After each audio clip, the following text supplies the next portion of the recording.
Welcome to Too Many Bones, and we are going to do our first live Let's Play of Too Many Bones. I'm pretty excited about this. I think this is an extremely fun game.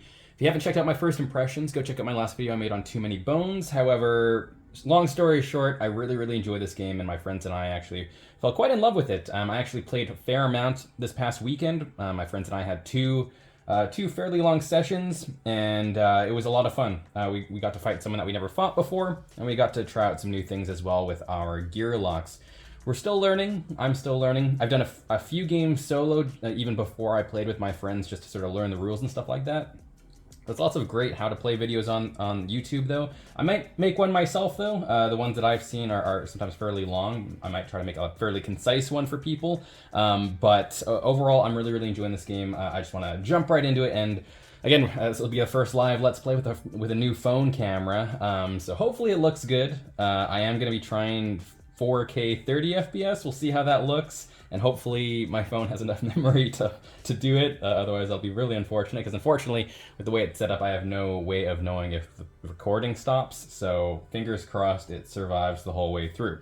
Today, I'm going to be using Picket. Picket is what I used when I was playing with my friends this past weekend, and I really like him. I haven't actually tried him out solo yet. I did do solo with the other three when I was learning the game. So I'm really excited to maybe try a different way to build him this time. I ended up one-shotting the Tyrant in our co-op playthrough, and that was pretty anticlimactic. So maybe we'll try to not rely too much on Shield Bash, depending on which Tyrant we get. There's a lot of Tyrants I haven't fought yet. So let us first choose our Tyrant. So I'm actually just going to shuffle these, and we're going to choose one randomly, and we'll see how it goes. So yeah, I've really been enjoying this game. It's just got a good... It's just a very unique game. There's nothing else that I've played like it before, but it has some really cool progression mechanics, as well as, you know, being a tabletop role player. I really love chucking dice, and that's all this game is. So, all right, let's pull it off the top, and we have Mulmesh. All right, so Mulmesh, I've heard, is actually a reasonable, like, beginner Tyrant. I actually haven't fought Mulmesh before, so I'm actually pretty excited about this. I have fought Drellin, as well as we fought Marrow over the weekend. He was the one that I one-shotted with Shield Bash. I ended up doing 13 damage to him. So I fought Marrow, and I fought Drellin, as well as when we first played this game, I fought Nom. And Nom, I hope you can see that. Might not be able to. Again, I can't tell what the camera's seeing. Nom, we thought, because of the short game length, we were like, oh, maybe he's one of the easier ones. Very much not the case, especially if you're playing co-op. So we somehow survived, albeit might have tweaked some rules incorrectly. But I'm really excited to fight Mulmesh. So Mulmesh says, once human, now Worgen, Mulmesh has an insatiable hunger for that which he once was. Knowing there is no going back, he lets that hunger fuel his fury toward any non-Ebon Delorian who stands in his way of exacting vengeance. So he is going to be, again, I'm going to try to show the cards. Again, I don't know where exactly to show it. Hopefully you can see that. But we need 6 progression points to actually end up fighting him, and it's going to be taken over the course of, we have 9 days to do it. We are also going to be fighting beasts, bog people, as well as, actually I'm not familiar with the blue one is, dragons, I think, is scales. So yeah, that'll be our enemies for this one. His encounter is going to be Midnight Warfare. Hopefully that showed. It is going to be baddie points. However, because we're going to be a party of 1, we're going to be doing full solo. We're going to be ignoring baddie points, baddie queue. All baddies on this card are placed on top of the baddie queue. Add Mulmesh to the bottom of baddie queue. Okay. He has 2 Tyrant skills, or 3 Tyrant skills. He has Frenzy 2. If number of Mulmesh's attack dice, which means no bones, roll the attack dice again and add total damage of both rolls. Okay, and he has... I haven't pulled out his thing yet. I'll set it up later, but I'm assuming he probably has a fair amount. That's Marrow. Yeah, I'm assuming he has a fair amount of dice.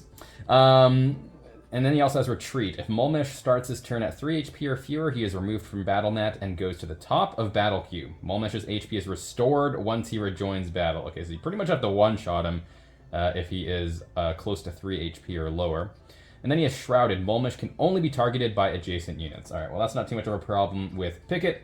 And Tyrant die is Silver Hide. Mulmesh cannot take damage from attack dice. This next turn, if he gets that on his Tyrant die, and then his other option on his die is Howl. All units friendly to Mulmesh immediately improve 1 spot on the initiative meter, cannot go higher than Mulmesh. Interesting. So I'm guessing his Tyrant encounters are going to add baddies to the card, which will subsequently add enemies for this fight. Because as of now, because there's no enemies on the card, we do not have to fight, or we are just going to be 1v1ing Mulmesh. So I'm going to go ahead and get everything all set up, and we're going to come back and just, yeah, jump right into the game. All right, we are all set up. We're ready to go. I've got my baddies on the right side here. So I've gone and grabbed all of the different kinds of baddies that are associated with Mulmesh, which are going to be the beasties, the bog people, as well as the dragons. And so they're sorted out into the 1 point, 5 point, and 20 point. I've gone ahead and shuffled those, of course. We're starting at day 1. I got a nice wormwood dice tray that I can actually use. And hopefully this will be a better way so you can see the dice that I roll. And yeah, we got our attack dice, health dice, as well as I am going to be playing on the easiest difficulty, which is going to, I believe it's called the Adventurer difficulty, if I'm not mistaken, which is going to give us 2 extra HP off the start, which I can mark down here, as well as we do get 1 training point, which I've already cashed in for Stand Ground, which is going to be our first ability that I'm going to get for his Captain skill tree, which is going to allow us to potentially roll. It does have a reusable bones on it. However, we can potentially get either... we can potentially get a health every single turn if I end up getting this result and locking it into there, and that'll be for the rest of the adventure as well. And so that'll help us progress as well, and I'm ideally actually going to try to work towards getting Sword Advance, because again, I want to try a little bit of a different build this time, not focus purely on the shields, and we're going to try to do a little bit of a combination, maybe a hybrid, sort of both attack and defense, let's just say. So I think that's it. I've got our encounter deck here, and of course, if you play too many bones, you're familiar with the first 3 encounters are always going to be the same, 1, 2, and 3, just to sort of help you get set up. And yeah, so let's start with day 1. So we got Leaving Obendar. So I will read these out because for some people who may not have played too many bones, you can get a nice little flavor text. So we have Leaving Obendar. Only 12 hours till dawn and the send-off ceremony that will no doubt change the lives of every remaining Gearloc and likely every life in Delore. Weapons and supplies are ready to go, but the night is young and adrenaline fills the veins. It's clear no sleep will be had tonight. There's sure to be some shady peddlers in dark alleys ready to deal in loot. Then again, some last-minute training could pay a nice dividend by morning. So what to do, what to do. So this is going to allow us to get in some either extra training. So we are going to guaranteed to get 1 progression point. We have 2 options. Both are peaceful outcomes, of course. And we can either get 2 training points or we can get 1 training point and as well as getting loot, which each Gearloc in party may draw 2 loot and choose to keep 1. Now, I could try and fish for Raider armor, which is sort of broken with Picket. However, I think I'm going to just go for the training points here. Training points are always, well, not always, but more often than not, I feel like training points are generally better. We'll just put the progression stuff there. So we're going to have 2 training points, and now we're going to be having our reward phase, so we can spend those training points. I think I'm first going to definitely level up my dexterity. I might even actually just go 2 dexterity. That might not be a bad idea. Because we have currently 1 attack and 2 defense, which meaning we're rolling 3 dice, and it is nice to have 1 extra dexterity to do a movement and be able to roll your maximum amount of dice. So I would not be opposed to that, but I think I might actually go for an attack dice here, funny enough. Let's go for an attack dice, why not? So we got to do a training, so we get a... Oh, I should have rolled it. I don't use the dice tray for games other than D&D, so we got a 1 attack, so meaning we didn't get any bones, so our training attempt was successful, meaning that we are able to level up our attack by 1, and so that is going to be it for that. And so that's our 2 training points that we've spent. Now we have our recovery phase, where we can choose to either scout, we can look for some more loot, or we can heal if we needed to. But however, we have nothing else to do, so let us scout. So we're going to roll a d6 on a 1 to 3. I believe it is going to be 1 point, so we were able to scout. On a 4 or 5, it's going to be 5 points, and a 6 lets us scout a 20 point, which we don't really need. And I think I can actually check that.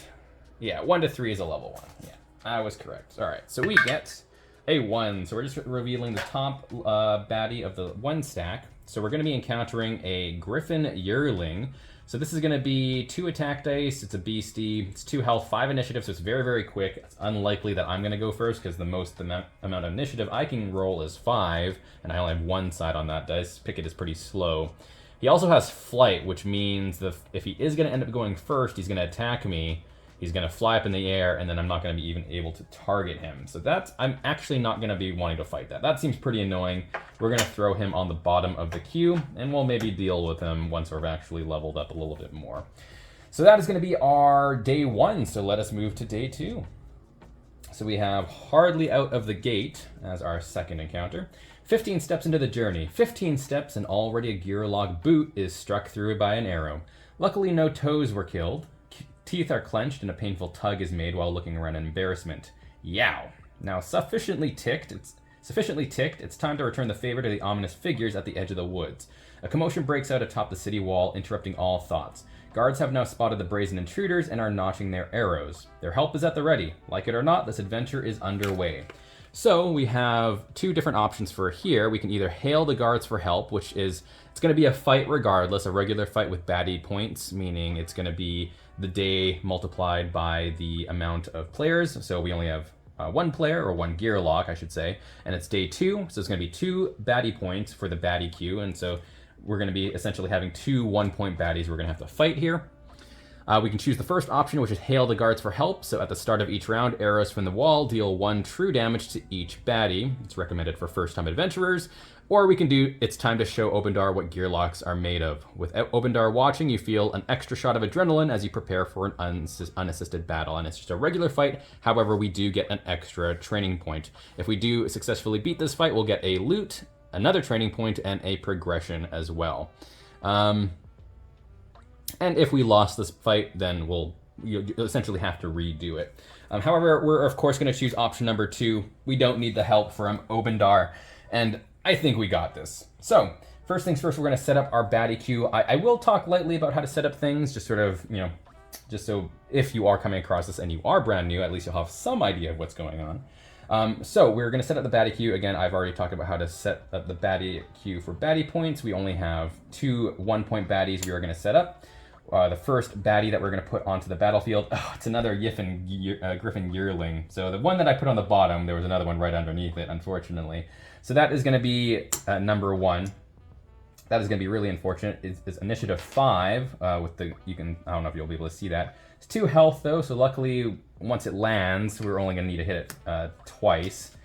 So getting that extra attack dice will probably become useful. It's a melee monster, so it's going to go into the melee slot there. It's going to have a 5 initiative.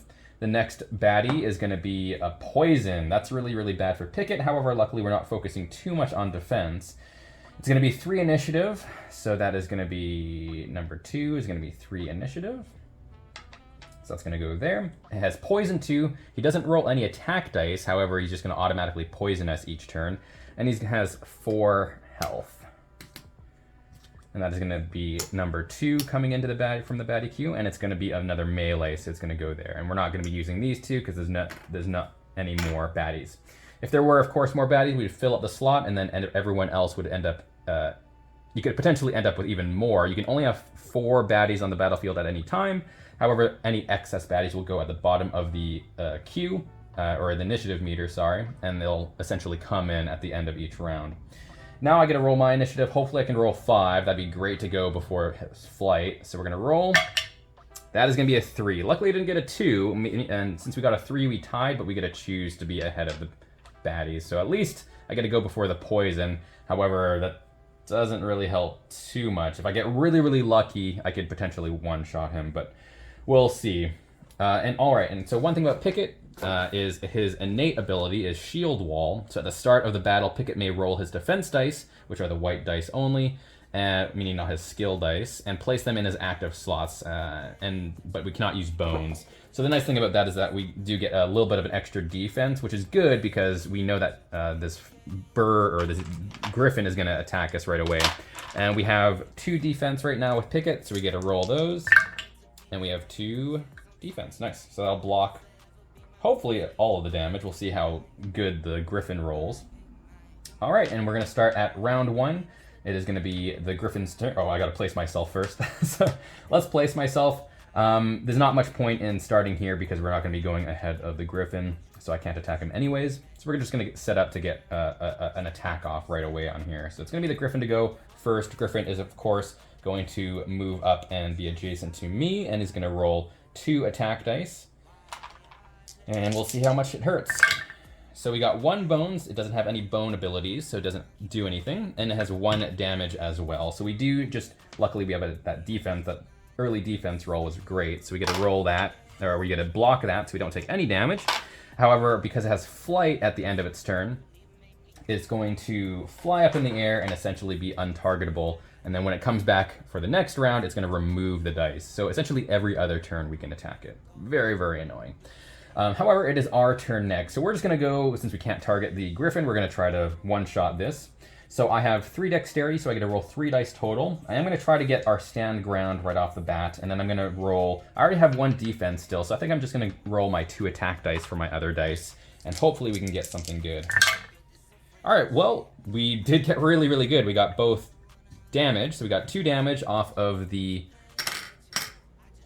that, so he's down to half health. And we also actually, first try, this is great, because when I was playing over the weekend, it took me like multiple fights to even roll one of these, and we did get our health regen. So that's going to be one of our results on our dice. There's only 2 of those faces that actually have that result, and that essentially is going to be constant regen. So essentially we can lock this in our locked slot, and so we can just leave it there for the rest of the adventure. We don't even have to take it out for at the end of battle.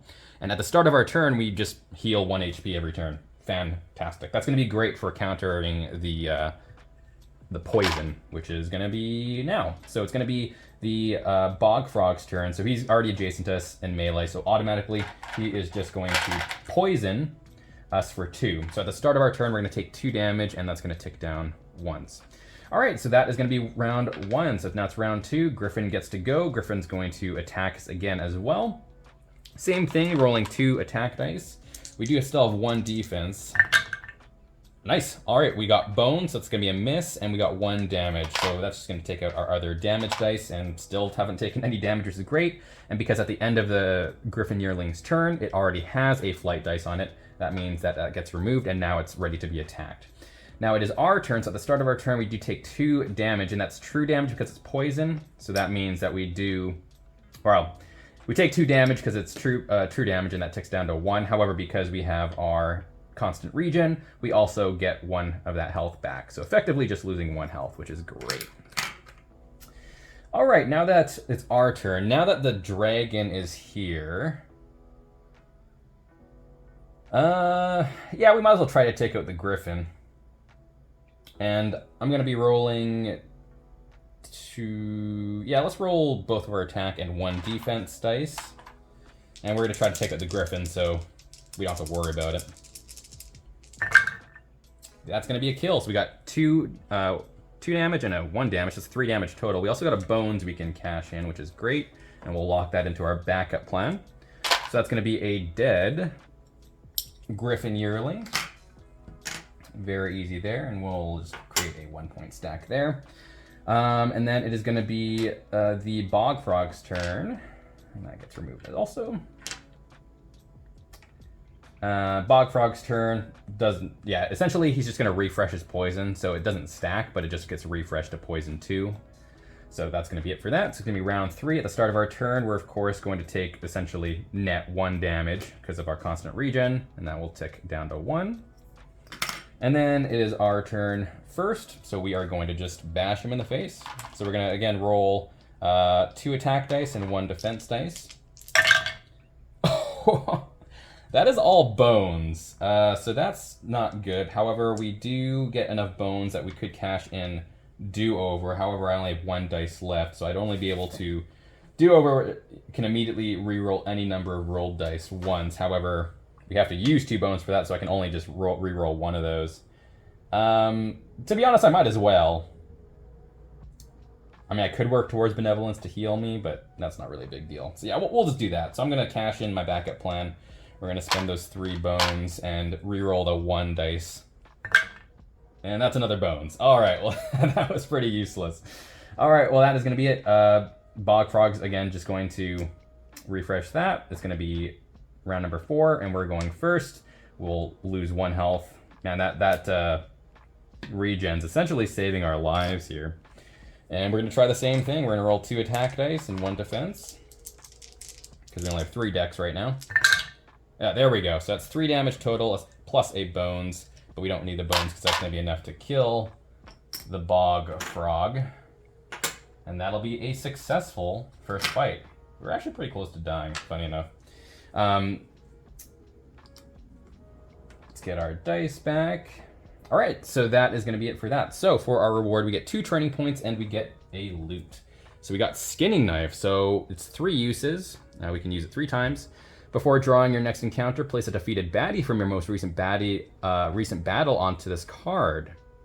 Any baddies of that type appearing in your next battle are surprised, which means they start at the bottom of the initiative. After battle, you return baddie to defeated stack. Interesting. All right. Well, that could be pretty useful, especially for fighting griffins. So maybe we'll do that. I don't know how many griffins there are there, but hopefully not too many. Also we do remove active and backup plan once the battle is done. So that is going to be that. We also have 2 training points that we can use. So I am going to get my sword advance as one of them, because that is going to be one that's going to help us get extra damage, essentially giving us a free damage every single time. We can also lock it up there. But we have to roll it, but that's okay. And what else do I want? I could potentially try and get some more defense. Some of the stuff is related for allies, so that's pretty much useless when we're doing solo runs.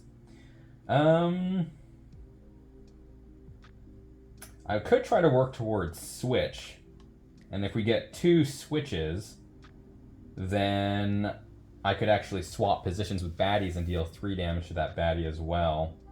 I think I might actually get riposte though. When targeted by an adjacent baddie, you may avoid all damage and effects that turn. If you have a second riposte in an active slot, you can also deal 3 damage to that. Yeah, that seems like a lot of fun. So let us get... Which one has the most riposte? Yeah, I guess just called riposte. So that's going to be dice number 13. So we're going to spend our other training point doing that. Ooh, actually, I do need more stats. Now that we have 2 attack and 2 defense, I think it's probably actually better to level our decks. So I think, because he already leveled up our attack once, I think we're going to not use this on sword advance. I think we're actually going to get the riposte though, because I think that'll be more beneficial. And let's level our dexterity instead by 2 or by 1. All right, so that's going to be our reward phase. So that's all cashed in. Let us do our recovery phase. We are down a fair amount, so we're down 4 health. So let us recover all of our health back instead, and that'll be it for our recovery phase. All right, it is day number 3. It's going to be crossing the Sebron. The Sebron River, a glistening vein of trade running the length of Delore, fully beckons as it shimmers in the daylight up ahead. But with so many few bridges in these parts, this crossing is an obvious spot for enemy scouts and traps. A journey of this importance leaves only 2 options. Tucking the ears and trying to blend in is risky, but efficient.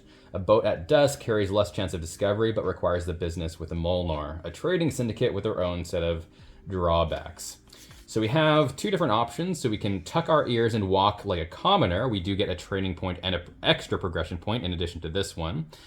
So we have to roll a d6 for each Gearloc. On any 1 or 2, our party is spotted. You find the first Tyrant encounter in the deck and place it on top, shuffle the remaining cards and keep them underneath. Or we can hire the Molnar, which we get a Trove loot, which is essentially a special kind of loot that we have to lockpick to get access to. But we have to shuffle the special encounter Molnar traders into the encounter deck. I'm always, especially in a solo game, I think it's always more beneficial to go for the training point. So we're going to try to tuck our ears and walk like a commoner. So we're going to roll a dice, hopefully get a 3 to 6. That's going to be a 5. That's going to be a success. So we don't have to look for the Tyrant encounter, put it on top, because that Tyrant encounters are generally tough and they're usually really bad, of course. So we do get 2 progression points, which means we're up to a total of 4 already. And we only need 6 to fight Mulmesh, so we're already almost ready to fight him. However, we of course want to try to level as much as possible. And then we do get 1 training point as well, which now I think I am going to cash it in for sword advance. And we'll try to get that going as well, because that provides just a flat-out constant damage to our target. So that's going to be it for that. We're at full health, so we can choose to do the recovery phase to scout. I could also try to look for better loot, but I actually don't mind the skinning knife. In a solo game, I think, especially when Picket's so slow, that actually might be pretty beneficial. So let's try and scout. All right, we got a 5, so we can actually look at a 5-point baddie. So we have a owlbear. Ooh, very, very difficult. I haven't actually fought an owlbear yet.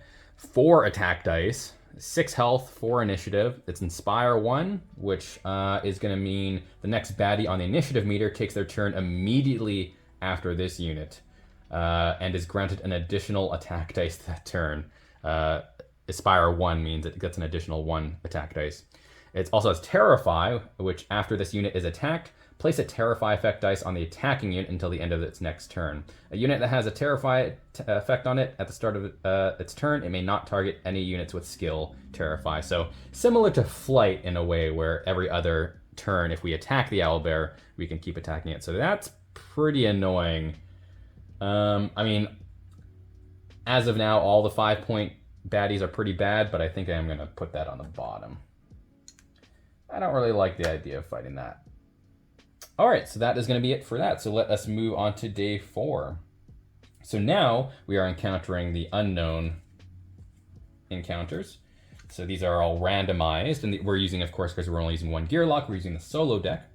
So we got What Goes Around. How unusual. Up ahead, I can make out a group of raiders robbing a lone Molnar trader. Molnar always have amazing goods, usually belonging to others. The original owners of those goods are typically the ones who need rescuing. Seems the boot is on the other foot for a change. Helping a black market trader seems wrong, but I also despise raiders. I could let the dust settle before picking off any stragglers, maximizing my spoils. And yet, it would be nice to have the Molnar owing me for a change. So we have 2 options. We can either let them deal with the Molnar, then attack, which is gonna be 2 options. Both options are battles. However, we can get 2 loot for this. It's going to be a baddie point battle queue, which means it's just going to be our day counter times our amount of players. So it's going to be 4 times 1, meaning we have 4 1-point baddies we have to fight. That's going to be difficult. However, we have to additionally add a 5-point baddie queue on top of that. However, all baddies start with 2 fewer HP. I believe there's some 2 health baddies. I wonder if that means they just instantly die. I don't see why not. However, the other option is defend the Molnar trader, which we would get a trove loot instead of 2 regular loot. And it would be a regular baddie point queue. We also still have to add a 5-point baddie queue on top. However, we get to place a 4 HP. We get to place 4 HP on a Gearloc melee position on a battle map, which is going to represent the trader that we're defending. The melee unit moves with 2 attack and 2 move and 2 attack and takes its turn right after you. To succeed in the encounter, the trader must survive. Yeah, I think we're going to go with the top option. Again, Trove Loot I'm not too huge about anyways, and this one seems like a lot easier. And regardless of which choice we did, if we win, we get a progression point, a training point, and a loot anyway. So we could potentially get 3 loot for this. So we are going to do the top option. So it's going to be 4 points, 4 1-point baddies. 4 times 1 is 4. And then it is going to be at a 5-point baddie key, to the top of the queue. So it's going to be 5 enemies total we have to defeat. However, luckily they start with 2 less health, which is fantastic. Let's reset this to 1. All right, so it is for the first 5-point baddie. Oof, it's going to be a Griffin Howler. Oh, also, I should have actually done the skinning knife. Before your next encounter, place a defeated baddie from your most recent battle on top of this card. Any baddies of that type appearing in your next battle are surprised. After battle, return baddie to the defeated stack. I am going to use that. And I know I don't know if you would call it cheating, but I mean, I was talking earlier about how I don't like the Griffin Yearlings and the Flight. I was going to put this on the skinning knife, and it means that any baddies of that type are appearing surprised, which means they go at the bottom of the initiative. And this is the same type of baddie, so instead of being a 5 initiative, it's going to be essentially a 1 initiative, which is great. Fantastic. All right. So that is going to be baddie number 1. It is going to be Dive, Flight, and Signal. Dive essentially goes along with Flight, meaning that it's going to, if it has the Flight dice on it, it's just going to essentially teleport adjacent to the weakest unit However, of course, we're playing solo, so that doesn't really affect too much. It also has Signal 1, though, and that's really bad. So it's really great that we got the surprise off, because Signal, at the start of its turn, it's going to add another 1-point baddie to the baddie queue. So that's going to be really, really annoying. And because we went with the top option here, they actually start with 2 fewer health, so it only starts with 3 health. So we could actually end up killing it before it does anything, and that could be huge. So it is a melee, so it's going to go there. Second baddie is going to be Dragon Whelp, and Dragon Whelp only has 2 health, so that I'm going to assume means it instantly dies. This is going great. Next one is going to be a dire wolf pup. It is also another beast, which means it's going to end up surprised as well. It's going to have 3 health, but it's going to start with 1 health. It's 3, and it's going to be 1 attack and has lash back, meaning if we attack it, it's going to essentially do 1 damage. Sorry. Yeah. Any unit this turn is damaged by an adjacent opposing unit. The unit with then is dealt X amount of damage back. So it's going to deal 1 damage back to us when we attack it. However, it only starts with 1 health, and that's great. So it's going to be baddie number 2. It's also melee. Number 3 is going to be a Kobold Tracker. So it's not a beast. It's hardy and compound. Hardy means we can only do 1 damage to it. However, if you look, it only starts with 2 health, so that one dies immediately as well. I hope I'm doing this right, but I feel like I'm doing this right. I don't see why this wouldn't be the case. And then we have our last one. Our last one's a Clay Golem. That's pretty difficult for most people to deal with. Luckily, we do have our Shield Bash to do. Break means any attack dice that we resolve against it, we have to exhaust, meaning we can't use those attack dice for the rest of the fight. So we're going to deal with him last. Luckily, he only has 1 attack, and he's going to start with 2 less health, so he only has 3 health instead of 5. And he has 2 initiative, and that's going to be essentially number 3 coming in. It's going to be another melee as well. So number 1 is, of course, surprised, so we're just going to set him as 1. Same with our dire wolf pup. They're both beasts, so we're going to actually do that. And our number 3 is going to be 2 initiative, so not much better. And luckily, we get to go as number 3, so we get to go first. So yeah, I think we're in good shape to kill that 5-point baddie right off the bat. Which is going to be huge. So we're of course going to start there. And of course, our innate ability allows us to roll our defense dice right away. So we get 2 defense dice. Nice, we get 2 defense right off the start. That'll be huge. Okay, so I think we're ready to go. So it's going to be round 1. We're going to be going first. We're going to attack the Griffin Howler. And we're going to be rolling... we've already locked our 2 defense dice available, so we can't roll those. However, we have 4 dexterity, so I'm going to end up rolling... I'm going to roll both of these. Why not? Might as well use the... Because we could actually get a riposte and just essentially negate an attack. And we're going to roll our 2 attack dice for our other 2 dexterity. Ooh, that's... Oh, okay, that's actually fine. We did get a swap, or a switch. So, unfortunately, we need 2 of these to actually swap and deal the damage. I don't think swapping... Yeah, because these 2 are going to move up to me anyway, so it doesn't really change anything. And we don't have any enemy abilities that we can manipulate to do more damage to other people. So that doesn't do anything, so I'm just going to not resolve that, and we're just going to put that back in our skill. We got recurring bones, and we got a regular bone, so I can actually slot those in. We did 1 damage to the Griffin Howler. However, it's 2 health left, but luckily, I got those 2 bones, which I have 2 defense. I'm going to cash that in for Shield Bash, which lets me exhaust, and this is recurring bones, so we can actually put that back rather than exhaust that skill dice. That means we get to essentially exhaust all of our defense and do that much damage. So we get to do 2 more damage to that, which means we do kill it. Whew. Getting rid of that is huge. Very, very huge. All right, so that's going to be our turn. That's going to remove that from the initiative, and it's going to be our Clay Golem next. So Clay Golem's going to move here. It's going to attack us for 1. And is going to do 1 damage to us. We did exhaust our defense, so unfortunately that does go through. And it's going to be Dire Wolf Pup next. Dire Wolf Pup's going to go here. It's going to have 1 attack as well. It's going to be another damage. All right, not too bad. It's going to be round number 2. We're going to start off. Our constant regen's going to trigger though, and we're going to get 1 HP back. And we're going to want to deal with the break one last. So let's go try and kill the wolf pup. We only need to do 1 damage. Again, we're going to roll the same. Or actually, let's get some defense as well. So let's roll 1 defense. And yeah, our 2 attack. All right, well, we've got a bones. We did also get our constant damage, meaning we get to add 1 damage to all of our targets, essentially. Perfect. And we do 2 damage with our attack, plus the constant is going to be 3 damage. So overkill. However, we do take 8 damage back from lashback. And that's going to be that. All right. It is going to be, yeah, it's going to be Clay Golem. It's just going to be 1 attack dice. 1v1. It's going to be 1 damage. All right, round number 3. It's going to be our turn. We're going to get a constant regen to get that health back. And we're just going to, yeah, do as much damage as possible. So we're going to roll our 2. And we are going to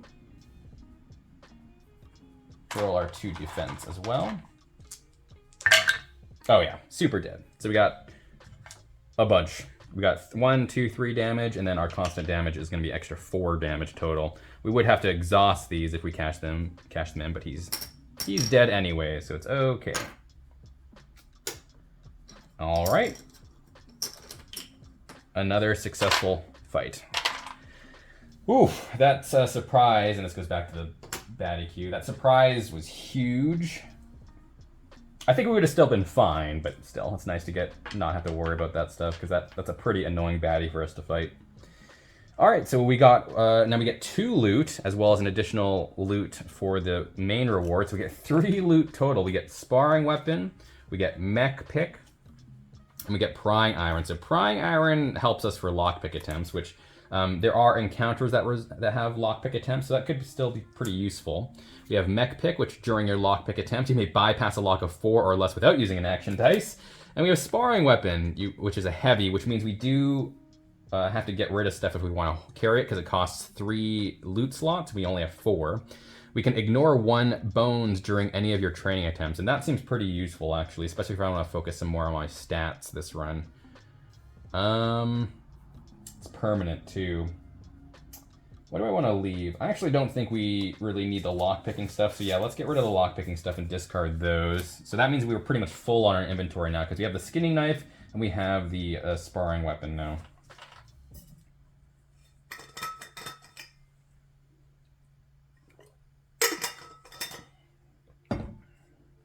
All right, that's the reward phase. We also have 1 training point that we get to spend. So let's get rid of that. So we have Stand Ground and Sword Advance.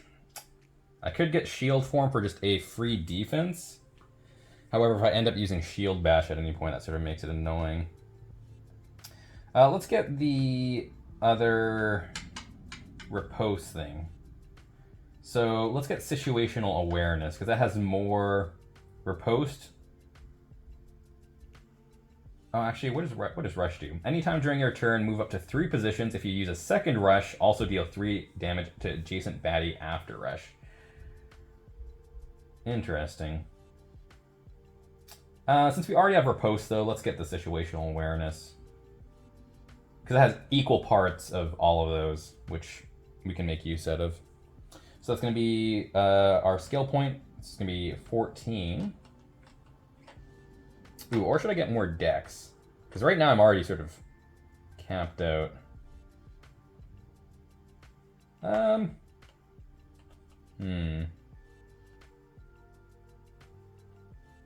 let's get Situational Awareness. Because if I actually have my 2 defense dice locked, it'd be nice to have 2 other things to roll alongside my attack dice if I need to. Yeah, let's do that. Why not? Okay, so that is going to be that. So our recovery phase, I did get damaged a little bit, so I'm down 1, 2, 3, 4, 5, 6. I'm down only 1 health. I am going to get a health at the start of my turn, so it might be worth scouting. Especially when we have skinning knife, scouting actually is pretty good. And we know that if we do have to do a baddie queue, it's going to be day 5 next, meaning it's going to be 5 times our 1 Gearloc, so it's going to be 5 points worth of baddies. It's going to be 1 5-point baddie, so if we actually can scout that, that'll be really, really useful for us. So yeah, let's scout. Oh, well, we got a 6-point, which we got to look at the 20-point baddie queue. So we have Bone Dragon, so it's 8 health, 4 initiative, 3 attack. It's going to be hardy, so it only takes 1 damage per turn. And it's undead, so it's going to come back with 2 health and have extra attack as well. It's going to double its attack. It's going to roll 6 attack. Ooh. That seems really difficult. It's also ranged, which is really annoying. Yeah, sure, let's put it on the bottom. 20 points are all scary. We might not even have to worry too much about that, but we'll see. Because we could end up mostly fighting just 5 points and 1 point, depending on how things go. Because right now we have, how many progression points do we have? We have 1, we have 2, 3, because we chose the other top option. We have 4, 5. So we only need 1 more progression point before we can take on Mulmesh if we want to. All right, now it's going to be day 5. Let's see what encounter. All right, no Tyrant, which is good. Also it says before drawing your next encounter, place a defeated baddie. So we've gone through quite a few beasts, but those are also some of the more annoying ones. But if we've also gone through more beasts, we're more likely to draw like Bog or something. Dragons are also annoying, so maybe we'll put a dragon on. And dragons are also very quick, so actually surprising them is better. So let's put a dragon whelp on there. So any dragon or scale enemies we're going to be able to deal with, and that'll be another use of that. So we only have 1 more use out of that before we have to discard it. All right, we have an issue of lung capacity, 34, 35, 36. How long before I drown in this bog? My ill-advised taunting landed me here, cornered in this soggy cesspool with no one to blame but myself. Thankfully, I remembered that most Ebon have an unnatural aversion to water, if you can even call this water. Yet there they sit at the water's edge with all manner of sharp and pointy objects. 42, 43, 44. The opposite bank is too far to swim to, and I abandoned my gear behind a boulder on this side. Maybe I could reach out and grab one of their spears. So we have 2 options. This is going to be a fight regardless of which option. The reward for this is 2 training points and a loot and a progression point. We can either grab the spear, which is going to be a baddie point fight, which is going to be 1 5-point baddie. However, we have to reduce by 2 the attack stat of the first baddie to enter lane 1. Use a d6 to show this, and we increase our attack by 1 for this battle. However, no skill dice can be used for the first 2 rounds. The other one is go for the gear, which is going to be the same thing, a 1 5-point baddie to fight. It's a baddie points battle queue. No skill dice can be used for the first round. I mean, considering we might potentially surprise them, I think I'd rather just go for the top option. I don't really need to use skill dice in this fight, especially when we have 2 good constants locked in already. So I think we're going to go for the top option. We're going to go grab the spear. So the baddie that enters lane 1 is going to have their attack reduced by 2, and our attack is going to be increased by 1 for this battle. So we actually get to roll 3 attack dice. I'll just put this extra dice here to represent that. All right, so it's going to be baddie point baddie queue. So it's day 5 times 1. It's going to be 1 5-point baddie. Unfortunately, it's not a scale. It's a beast. Oof, should have went with beast still. It's going to be 4 initiative, so there is a chance we can get ahead of it if we roll well. It's going to be 6 attack. However, as 4 attack, but luckily we did choose the top option, which reduces it by 2. So it's only rolling 2 attack dice. Wow, 4 attack dice could do a lot of damage to us, so I'm very glad I went with that route. It's also got Lashback 2, so every time we hit it, it's going to do 2 damage to us back. So that is going to be in the first lane. It's going to be melee. It's going to come in with 6 health, which I think, yeah, it's already measured out. Nice. All right, and that is going to be initiative 4. And we're going to roll our initiative dice. Nice, we got 5, so we do go ahead of it. Fantastic. Okay, and then we're gonna place ourselves, and that's good because we're down 1 health, but luckily we're gonna get that back. We're gonna place ourselves there. So we're gonna start our fight. We're gonna go first. We're gonna get 1 health back at the start of our turn thanks to our constant regen. And we are going to just, I think, do as much damage as possible. We have 1, 2, 3 attack dice we could roll. We could also roll a riposte. Riposte only triggers when we're targeted by an adjacent baddie. Unfortunately, that means that lashback.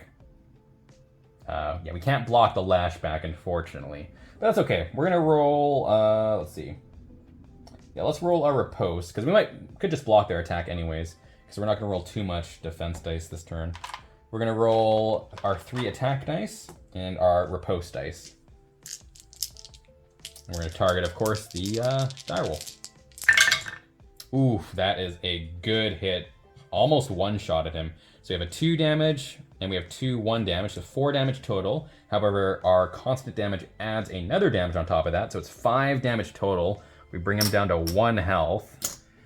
And unfortunately, there's no other way we can do damage. We do have Rush, which allows us to move up to 3 positions. So if I actually go 1, 2, 3... I use it right away. Because I can use that instant, yeah? Yeah, it has an eye beside it. That means that when the wolf goes, it can only move 2, so it actually can only move there.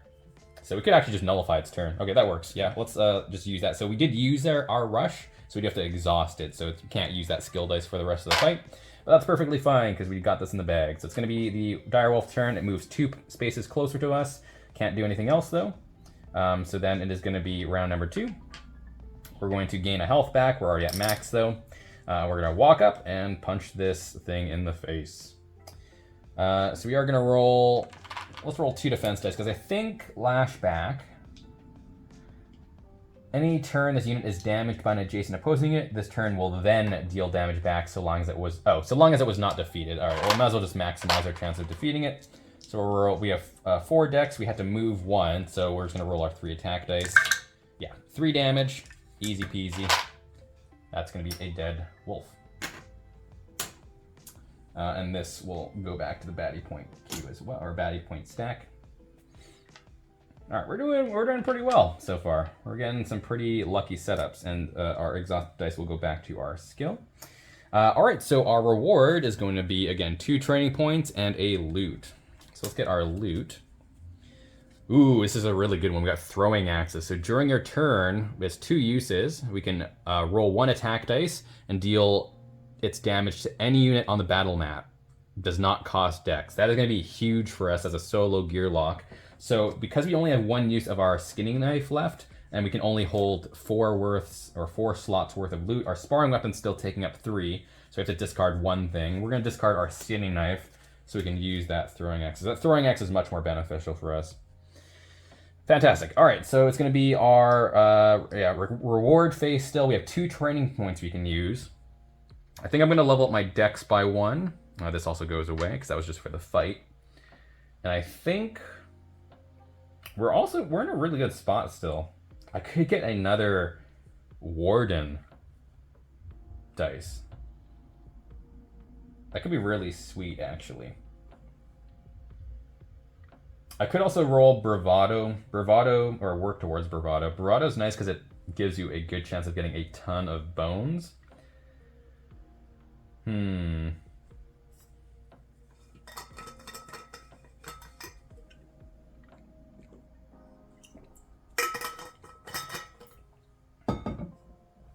All right. 1 training point left, huh?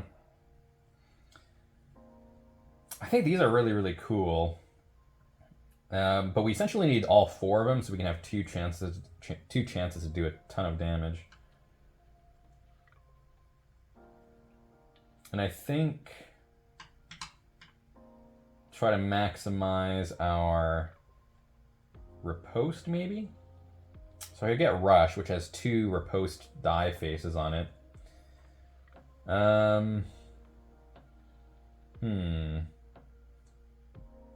Although shield form is sort of nice, because we do get just flat defense, which means we can focus more on attack. I could also do a training attempt, and with sparring weapon, that could be pretty useful. So actually, let's do that. Let's get our attack up. So we're gonna have to make a training attempt. We have to roll our attack dice. We have 2 attack dice. However, we get to ignore 1 bones during our training attempt, and we just want to get no bones. All right, no bones. So we actually get to leveled up. So we get to roll 3 attack, which is great.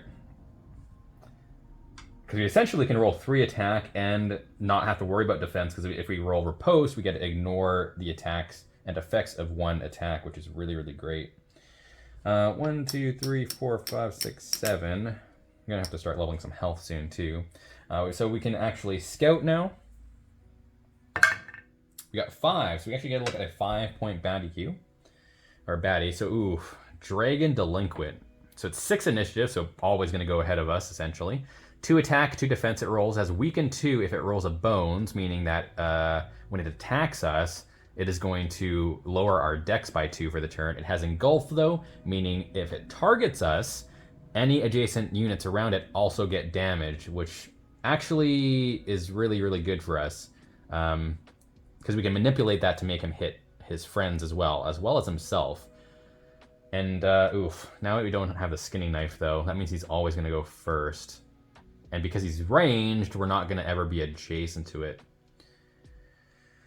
I mean, I think there are worse things to fight, for sure. It's got 7 health. So yeah, I think we're actually gonna leave that. I think there's definitely worse things to fight, so we're gonna leave that on top. Alright, that's gonna be it for that. So it's gonna be day number 6. So, I mean, we could actually fight Mulmesh right now, because we actually have 6 progression points now, with that last one that we got. So I could actually just not... Am I set up to actually fight Mulmesh? What is this thing again? He hits like a truck. However, he has... What's his health? He's got 8 health. He has got 6 initiative, so he's pretty much always going to go first. Yeah, I think we might need to level up a little bit more for him. Maybe 1 or 2 more levels. I don't think we need too much, but I don't think we're ready for him. So yeah, let's get an encounter. All right, so we got, for day number 6, we have Unwanted Affection. The day began innocently enough. I encountered a rare Gearloc family living a quiet life at the foot of a hill. Their child had been kidnapped by raiders days ago. Given our scarce population, I immediately set out on a successful rescue mission. Now I'm back and the parents are applying heavy pressure. Our little one will be safer with you than us. It looks like you could use a companion anyway. You could use someone to help you scavenge for food and water. Truth be told, the raiders paid me to take this little Gearloc back. The gold coins they handed me came with a warning that this youngling was unlucky. So it's 2 options. They're both peaceful, so there's no fight. However, we do get a training point and a progression point for this. It's going to be, my skills are my companions. Okay, that's lame, but really no thanks. So we can not take the youngling. We have to reduce our HP stat by 1 if possible. The other option is unlucky, huh? Does that mean it's unlucky to say no? You reluctantly agree, and you and your new buddy prepare to head out. That is until your new best friend trips and drops your pack down the well by accident. Choose 3 skill dice to exhaust at the start of your next battle. Those are both awful. Those are both really awful. Because I only have these skill dice, meaning I would have to get rid of one of these plus both of these. And then that means for the next fight, I would have to re-roll this to try and get the benefit. I could reduce our HP stat by 1, and then just use my training point to level that back up again. However, that means we essentially don't get anything for this, and it's just not beneficial. I mean, I could put that training point somewhere else. But that means I would be at 6 HP. And that's not much, especially when I'm not really focusing too much on defense this run. Yeah, I don't want to have to re-roll this though, because it could be a point where I just might not get this in time for the boss fight. So yeah, we're gonna reduce our HP stat by 1, I guess. I mean, I could counter that by, well, not counter it, but I could level up defense a little bit more. Or just get some more skills. Or I could get more attack. And we could be at 3, 4, rolling 4 attack dice plus our extra damage. We could be one-shotting a lot of things at that point. Alright, you know, let's go for the attack. If I don't get it, then we can just put a skill point here. Alright, so we have to roll 3 attack dice. We get to ignore 1 bones. Alright, well, we got a successful attack training. So that's our training point. And we can scout again. 1, 2, 3, 4, 5, 6. Yeah, we have to get rid of 1 health. We do not have much health. Alright, let's do another scouting attempt then. It's 2, it's going to be a 1-point baddie. So we have a bog pole. So it's going to be poison 1, 3 initiative, 3 health. It's ranged. These are pretty easy to take out. I'm not too worried about that. And our poison 1 essentially will get negated by that. So let's leave that on top. Alright, it's day 7. Again, we only have, I believe it was 10 days? 9 days, so we have a couple more turns. I think I still want to try to do another encounter, try and get some more training points, get our health back. So let's do that. So let us get our next encounter. It's going to be day 7. Oh no, day 8. Sorry, I don't think I took that up. Not so ordinary water. At last, a stream of liquid trickles from a crack in the ravine wall. I've been running for what feels like hours with a nasty gash in my side, and the water instantly renews my strength.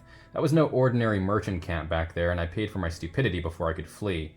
The spring is also not so ordinary. A strange yet welcome sensation is present as the water runs through my system. Instinct tells me to wash my wound directly, and instantly the bleeding stops. Maybe I should set up camp and allow this water to do this trick, but who else knows about the spring? Have I distanced myself enough from those swindling merchants? So we have 2 options. One of them is going to be a battle. It's going to be stay here for the day. It's going to be a baddie point, baddie queue, plus adding a 5-point baddie point to the queue. But we get to place 5 HP as buff HP. So effectively we'll start with 11 health. But we'd be fighting 2 5 points and 3 1 points. That's a lot.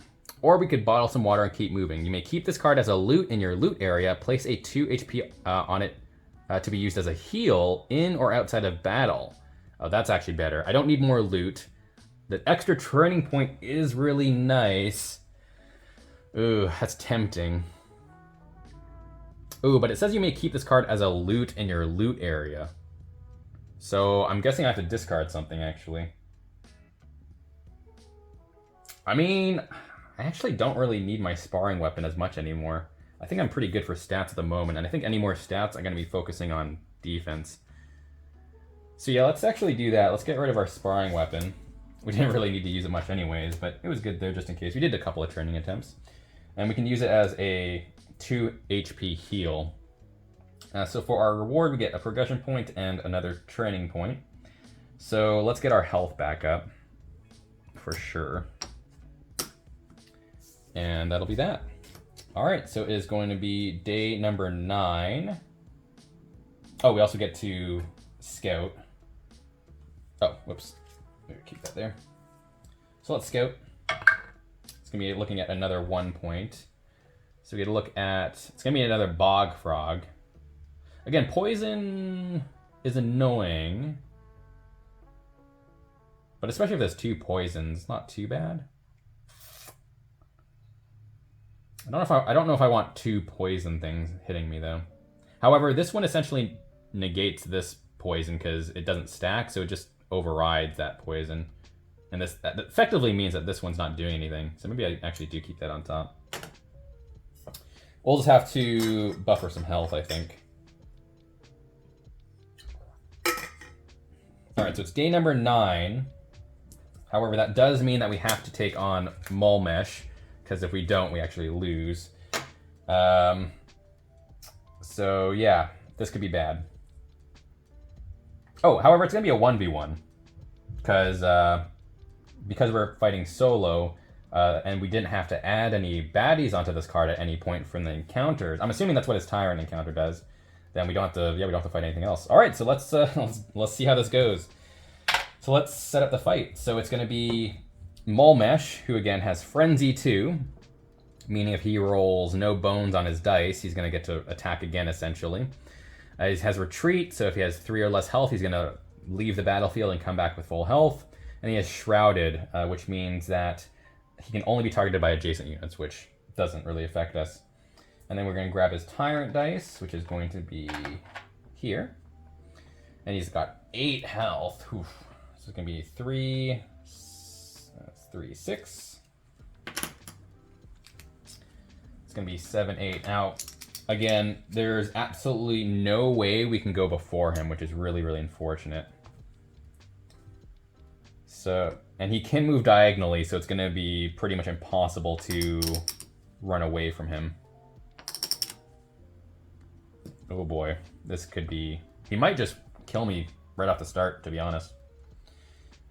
We do get at the start of our fight, or start of our battle, we get to roll our defense dice, luckily. Oh, crap, we only get 1.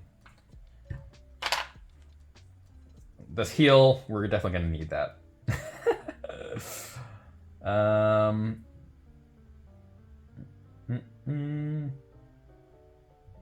Okay, if number of Mulmesh's attack dice hit, roll the attack dice again and add total damage of both rolls. Yeah, that could potentially one-shot us. Alright, so he's going to be going at initiative 6. I mean, there's no point in rolling initiative because the highest that Picket can go is 5. So that's going to be that. Alright. I think that's it. So let us see how this goes. So it's going to be Mulmesh first. So Mulmesh is going to bash us in the face. And he's rolling 2 attack dice plus his Tyrant dice. Oh, come on, get a bones, get a bones, get a bones. Oh, no. So he's got Howl. All units friendly to Mulmesh immediately improve on the initiative meter. That's luckily doesn't affect anything. However, he didn't get any bones, meaning he gets to roll the attack dice again. He's already done 3 damage to us. So it's 3 damage. And that's 2 2s. There's only 1 of those, so it's 7 damage total. Meaning 1 defense, 6 damage left to go through. So that brings us down to 1 health. If I didn't roll that 1 defense off the start, I would have instantly died. Cool. Cool. All right, well, let's see if we can one-shot him back. We do have our throwing axes. We do have a lot of attack. So at the start of our turn, we're going to regain 1 health. I don't think that's going to really matter. And we're definitely going to... Now, riposte is going to be huge here because we can essentially avoid all damage and effects. But I think I'm going to go for the most chance of getting the riposte, and we could potentially add 3 more damage if I get 2 ripostes. So we're going to roll... We have 5 dexterity. So we're going to roll that, and we're going to roll 3 attack dice. I am just going to pop this to get 2 health back. I don't think it'll matter too much, but might as well. So that's our 5 dexterity we're rolling. And we're just going to try to one-shot him. We're going to try to return the favor, and we are going to use our throwing axe afterwards if we need to. Okay, so that's not great. We did 3 damage, 4 damage here. He's down to half health. Unfortunately, there's no way we can... Yeah, there's no way we can one-shot him. That's really bad. He might kill us next turn. I can swap positions with him, or I can rush. I can move 3 spaces away, but that doesn't do anything. I needed these 2 to be matching for something. Alright, well, it's 4 damage.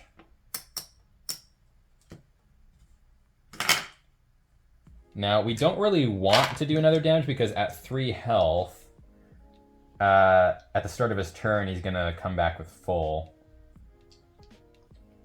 So, yeah, let's actually not cash these in. So I'm not going to use my throwing axe. I just have to pray that he doesn't kill me. Very unlikely. I thought I could have one-shotted him, and I think I did have a chance of one-shotting him, but unfortunately that's not the case. Alright, well, it's his turn. He rolls 2 attack plus this. Okay, he rolled bones. That's great. So he doesn't get to do his frenzy. However, he did roll 2 damage. Brings me down to 2 health. And then he did roll a silver hide. Mulmesh cannot take damage from attack dice until his next turn. Well, that sort of screws me over, doesn't it? Yeah, that sort of screws me over, huh? Okay. So he can't take damage from attack dice. So I guess we'll just try to prep for defense and try and survive. Now, I could...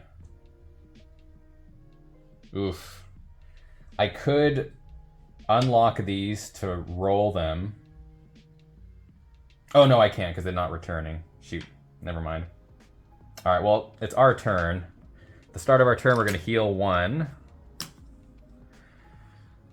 Oh, man. Should have got 1 more defense, I think. Alright, well, let's just roll these 2 and roll our defense. And pray that we get riposte. Ooh, okay, that's great. Okay. Okay, this might work. So we can lock these in for extra 3 defense. That's huge. We got our 2 riposte. Oh, but we can only lock 1 of them in. Well, we don't need the defense because we can automatically negate his next attack. So I'm going to put this here. So we can lock both of those in because we have to lock them into our active. So what that means... And I don't want to use my throwing axe because, again, at the start of his turn, if he has 3 or less health, he's gonna run away and come back with full health. So it's gonna be round 3. So this goes away. He's going to attack us. 2 plus the Tyrant dice. Okay, he did get 2 damage in. However, and he did get his silver high, which means he actually can negate. He can't be attacked until his next turn. But because of our riposte, when targeted by an adjacent baddie, you may avoid all damage and effects that turn. If you have a second riposte in an active slot, you can use it to also deal 3 damage to the baddie. Which I think we're gonna do, of course. So we don't take any damage from the first attack, and we're going to cash this in to deal, exhaust it to deal 3 damage back to him. Brings him down to 1. However, he did roll no bones, so meaning he does get to... Oh, wait, no, actually, so if number of Mulmesh attack dice hit, roll the attack dice again and add total damage of both rolls. So essentially he would roll again, and that'd be extra 3 damage, so 5 damage total, but our riposte totally negates that. That is huge. All right. I think we can do this. But we pretty much have to hit with our throwing axe. So it's going to be our turn. We're going to get a health back from regen. Oh, but actually, constant damage just adds 1 total damage applied to your target. Does that mean that... I think that 1 damage would still go off, though, because that's not an attack dice. And we can still target him. So I think that works. Either way, we can roll...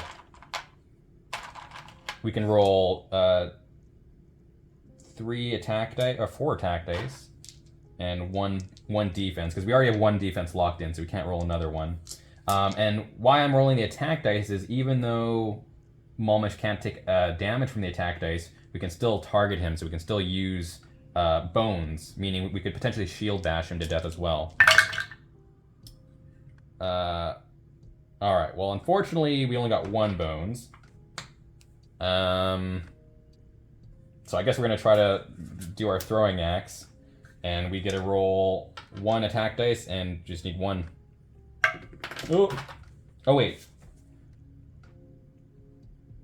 Oh, shoot, that doesn't work, does it? Because we are still rolling attack dice. How does that work? During your turn, roll 1 attack dice and deal its damage to any unit on the battle mat. I'm guessing that probably blocks that still, because it's still technically damage from an attack dice. Okay, so I still might actually die here. I needed to roll a bones. So I actually should have unlocked this and go for a bones, because there's actually 4 chances for bones on that. That was a mistake. Does constant damage... It says add 1 damage to the total damage applied to your target. Does that mean it... Because this is a separate instance of damage, does that add that 1 damage? Because that actually makes it so I can guarantee a kill, right? I'm not sure if that's how it works. I'm gonna assume I can do that. Again, I'm still learning, so this could be very incorrect, and if you've played too many bones, you know that there's a lot of these weird situations anyways. I don't know if that was correct or not. Maybe I could have used throwing axes to damage him, but that's it. We 1v1'd Mulmesh, and we came out on top. That was pretty close. Again, I probably made a fair number of mistakes, but hopefully it was still enjoyable. Hopefully you had fun watching. It was a lot of fun playing. I really, really like this game. I know that for those coming in that are new, you might think the Tyrant fights are a little bit anticlimactic. If you're playing solo, a couple of them are like this, where it's just a 1v1. But it's more about the journey and about progression and the puzzle of this part to make it so you have the best chance of just doing well in that last fight. Because again, like I mentioned in my intro, I one-shotted the Tyrant in our co-op playthrough with Picket because I did 13 damage with a shield bash right off the start. So things like that are possible and things like that happen. There are times where you get one-shotted before you even take a turn. That's the nature of these dice games as well. But it's a lot of fun. The puzzle and trying to like build your character out in different ways. Like I built Picket this time in a totally different way than I did when I played with my friends over the weekend, and it was a lot of fun. The Warden skill tree is actually really, really cool. This is my first time using it. The riposte and the ability to swap positions with people is really, really cool. But that's going to be it for this first episode of Too Many Bones. Hopefully you enjoyed it. I'm definitely going to be playing some more of this. Maybe going to be getting the Undertow expansion as well. I'll probably, maybe if people want to, I can do a how to play video also. People seem to really enjoy my introduction videos. If you're new to the channel, people seem to enjoy my how to play videos and introduction videos to games. So maybe I'll make one for this as well, but that's going to do it for me. Got some more stuff on the way, of course, but yeah, we're just chilling, playing some board games and having a good time. I'm going to, actually, after this is done recording, I'm going to go to my local game store because I sold a bunch of my Magic cards there and I have a lot of store credit. So I'm going to go see, maybe get some, I'm thinking about picking up Aeon's End, actually. Maybe we'll make some videos about that as well. But until next time, thank you so much for watching, and I will see you in the next one.